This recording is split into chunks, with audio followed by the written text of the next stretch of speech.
रोहित और पूजा दोनों एक दूसरे से बहुत प्यार किया करते थे। पूजा एक अमीर परिवार से थी तो रोहित बहुत गरीब परिवार से था। रोहित को डर था कि वो अगर पूजा को अपनी गरीबी के बारे में बता देगा तो पूजा उसे छोड़ देगी। इसी वजह से रोहित ने अभी तक भी अपने बारे में पूजा को कुछ भी नहीं बताया था। क्या बात रोहित, तुम बहुत परेशान से रहते हो, क्या कोई परेशानी है क्या?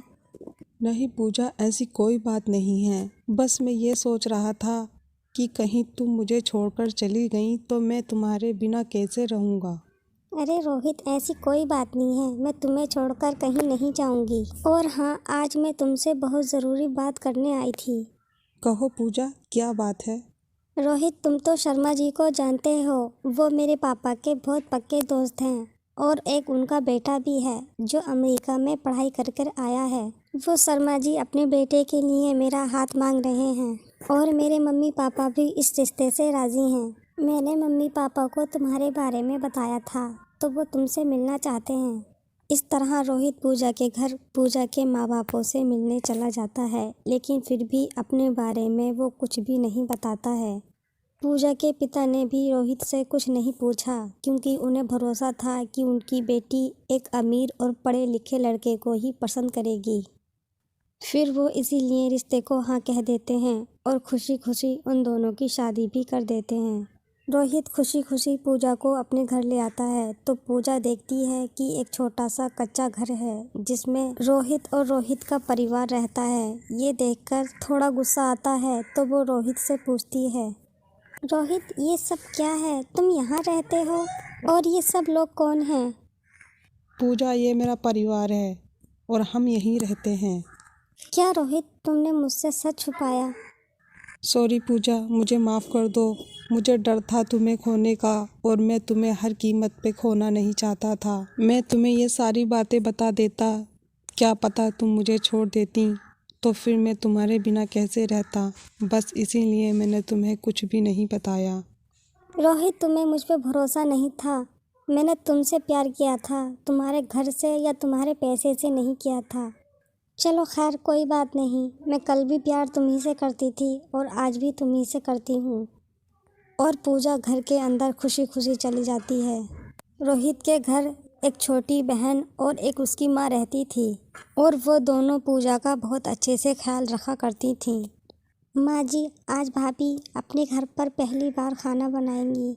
उन्होंने तो अपने घर गैस पर खाना बनाया होगा और यहाँ अपने घर तो गैस भी नहीं है, तो वो फिर चूल्हे पर खाना कैसे बनाएंगी?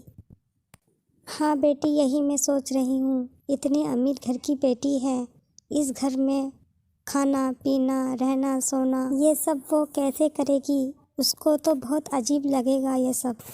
और हमारे पास इतने पैसे भी नहीं हैं जो हम उसके लिए एक गैस चूल्हा ले आएं।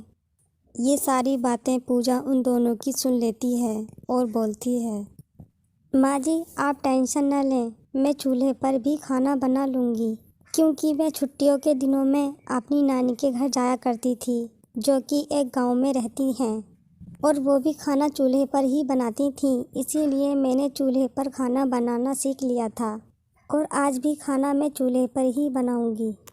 इस तरह पूजा अपनी ससुराल में सबका दिल जीत लेती है और उन सब में घुल मिलकर रहने लगती है।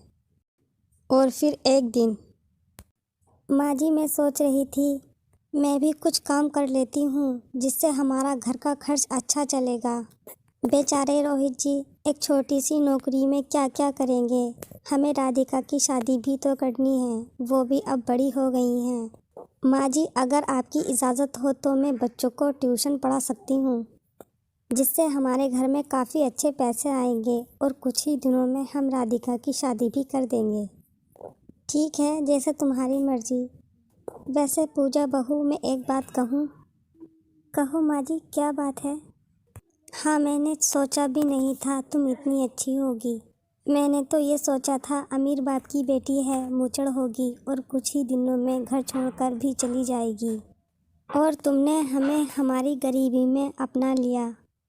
सच में अच्छी बहुएं भी किस्मत से मिलती हैं। नहीं माँ जी, ऐसी कोई बात नहीं है, आपने भी तो मुझे प्यार दिया है। और तुमने तो मुझे इतना ज़्यादा प्यार दिया कि मुझे अपने घर की याद ही नहीं आई। पूजा बच्चों को ट्यूशन पढ़ाने लगती है और फिर कुछ ही दिनों में उनके घर के हालात ठीक हो जाते हैं और राधिका की शादी भी हो जाती है और वो सब अपनी ज़िंदगी में खुशी खुशी रहने लगते हैं।